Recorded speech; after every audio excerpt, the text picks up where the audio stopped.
do an oil change and filter change in a 1999 Toyota Tacoma.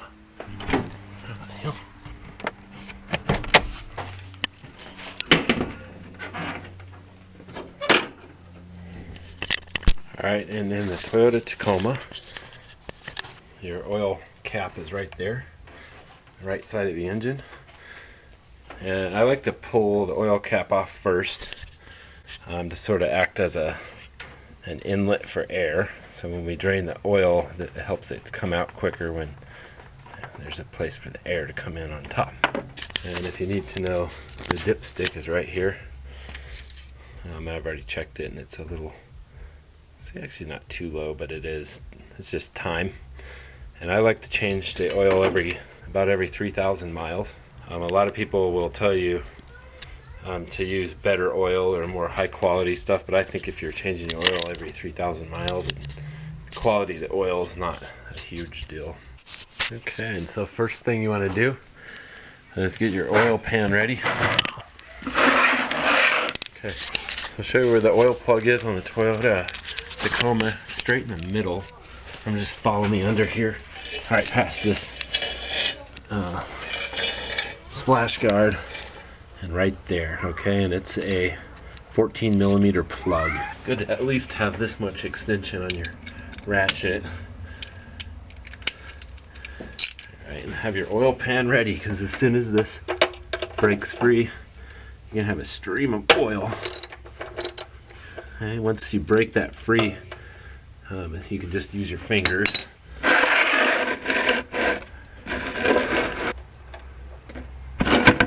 And I like to let that drain out for quite a while. I like to get as much of the dirty oil out as possible. And so this is a good chance to go ahead and change the oil filter.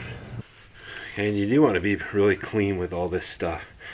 So wipe off your plug really well. Most vehicles have a crush washer on the plug. It is advisable to get a new crush washer every time you change your oil, but I never have, and I don't think it leaks too bad. Okay, so honestly the filters on the Toyota Tacomas are some of the harder ones I've ever had, different vehicles I've had. This is the driver's side front tire, and there's this kind of a rubber guard or something, shield right there, and you have to reach through all this, and by the time you've reached your arm all the way back there and try to get your hand in there, you just don't have enough leverage to really crank on it to get it off. Sometimes I've been able to do it by hand, but usually I need a filter wrench. Okay, and so the filter wrench looks like this, and it just pops on to the end of your ratchet or your extension. I'm actually going to use 2 extensions to get way back up in here, okay?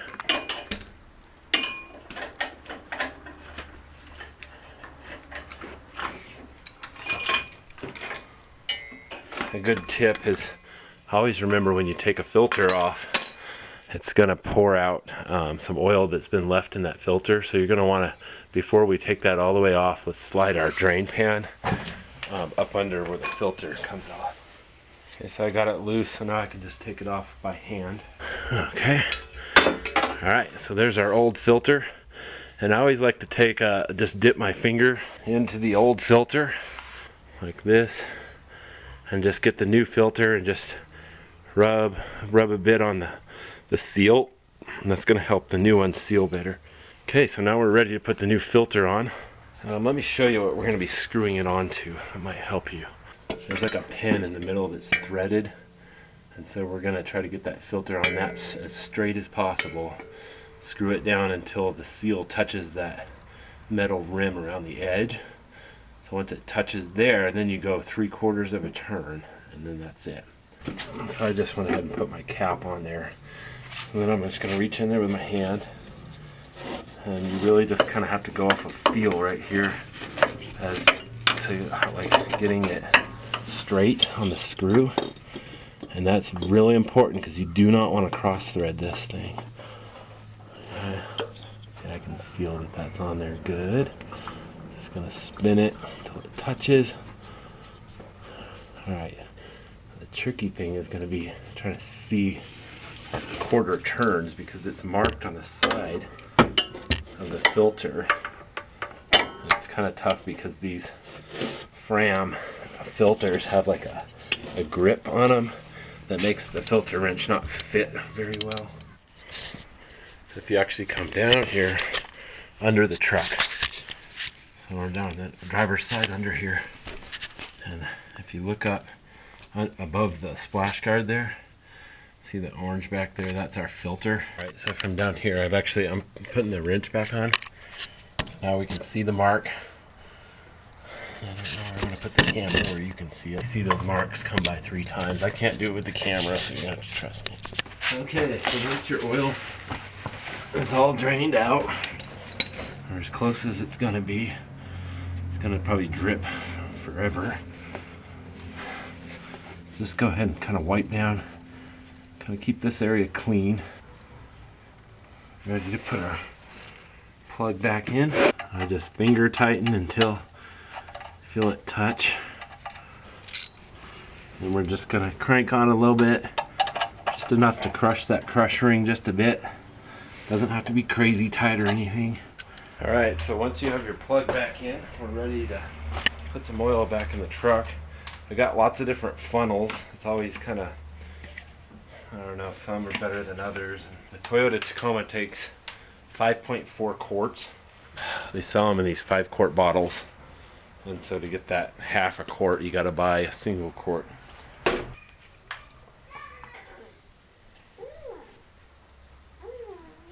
Right, and I like to try to get as much oil out of there as possible. I paid for it after. Let's check our dipstick to see where we're at.